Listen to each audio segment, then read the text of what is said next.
Кумтөр миллион долларларды кайда чачты? Деңиз бөлтүрүк 10 айда эле сыягы катары кумтөрдөн 473 миң доллар алган. Бөлө келгенде бөлтүрүк ай сайын айлыгынан сырткары эле Бишкектеги 2 бөлмө батирдин баасына барабар премия алып турганын көрсөтөт. Эсептөө палатасы кумтөрдү текшерип, мыйзам бузууларды аныктады. Биз алардын айрымдарына токтолобуз. Биз Кыргызстанды жеке эле Ысык көлүнүн областын эмес, Кыргызстанды ушу кумтөрдүн алтыны менен эле багып койсок болот. Кумтөрдүн кызматкерлери үчүн бир жылда миңдей авиабилет сатылып алынган. Учак билеттердин баасы эле 62 миллион сомду чапчыйт.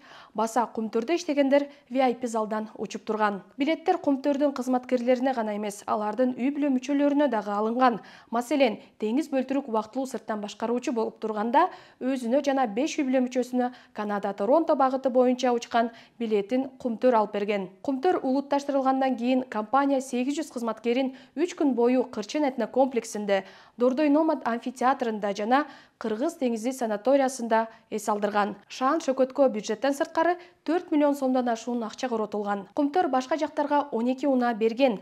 Унаа алгандардын арасында учурдагы экология министри Динара Кутманова бар. Кызыкчылыктар кагылышы болгонуна карабастан, Кутмановага баасы 62 миң долларлык Toyota LS 200 жол тандабасы берилген. Ал эми аймактарды өнүктүрүү боюнча социалдык өнөктөштүк фондуна 74 миң долларга бааланган Mercedes тийген. Эсеп палатасы бул унааларды кайтаруу керек деп бүтүм чыгарды.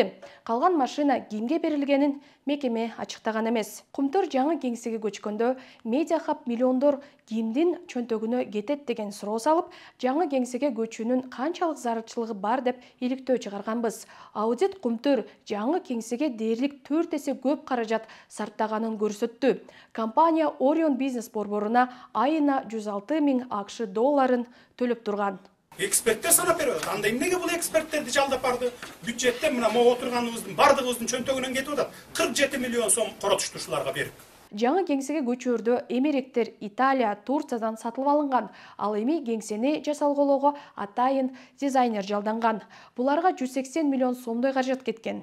Эсеп палатасы мындай чыгымды коротууга чечим кабыл алгандардын жоопкерчилигин кароо керек деп эсептейт. Ишкана Кумтөрдү мактаган журналисттерди дагы көңүл сыртында калтырган эмес. Компаниянын байланыштар бөлүмүнүн башчысы журналисттерди мыкты ресторандарда тамактандырууга 256 миң сом жумшаган. Кумтөр ишканасы 6 айда эле дээрлик 2 миллион доллар сарптаган. Акчанын 60% чет элдик жумушчулардын айлыгын түзөт. Деңиз бөлтүрүктүн адвокаты Кайсын Абакиров палатанын отчетун манипуляция деп атап, бөлтүрүктүн иш аракетинде кылмыштын курамы жок деди. Мен эртеңки кыргыз мамлекетинин келечегин ойлонуп атам. 100 барактан ашкан отчетто 60тан ашуун күмөндүү жагдай, мыйзам бузуулар, акчаларды ыксыз коротуу фактылары аныкталган. Биз сизге алардын айрымдарын гана ачыктап бердик. Мындай чыгымдар менен Кумтөр элди бага алабы? Достор, менин колумдагы бул жасалма акча, сиз деле шаардагы дүкөндөрдөн сатып алсаңыз болот.